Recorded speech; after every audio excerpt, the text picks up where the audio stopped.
السلام علیکم دوستوں، آج کی ویڈیو محرم الحرام کی یاد دہانی کے بارے میں ہے۔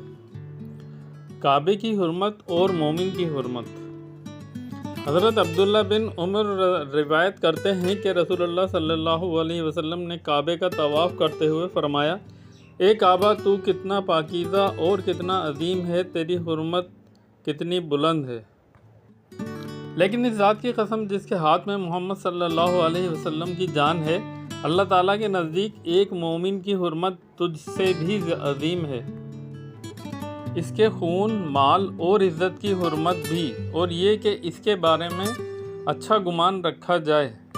محرم کے اہم اسباق: کسی مسلمان کی جان، مال اور عزت کو نقصان نہ پہنچائیں، غیبت، بدگمانی اور الزام تراشی سے بچیں، اپنے دل کو نفرت، حسد اور کینے سے پاک کریں، صلح رحمی، معافی اور حسن اخلاق کو اپنائیں، محرم میں نفل روزوں اور دعا، ذکر اور توبہ کا اہتمام کریں۔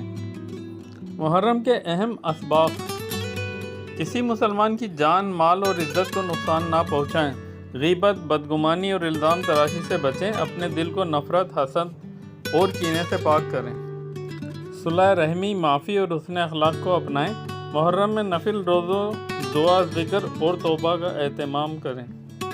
محرم کے لیے عملی یاد دہانیاں: 9 اور 10 محرم کے روزے رکھیں، روزانہ قرآن کریم کی تلاوت کا معمول بنائیں، صدقہ و خیرات میں بڑھ چڑھ کر حصہ لیں، خاندان، رشتہ داروں اور دوستوں کے حقوق ادا کریں۔ اے اللہ، ہمارے دلوں کو پاک فرما، ہمیں دوسروں کے حقوق ادا کرنے کی توفیق عطا فرما، اور محرم الحرام کی برکتوں سے ہمیں بھرپور حصہ عطا فرما، آمین۔ دوستوں، ویڈیو پسند آئی تو لائک، شیئر اور سبسکرائب ضرور کیجیے گا۔ آخر میں ایک ہی میسیج ہے کہ نماز ضرور پڑھیں، قبل اس کے کہ آپ کی نماز پڑھی جائے۔ جزاک اللہ۔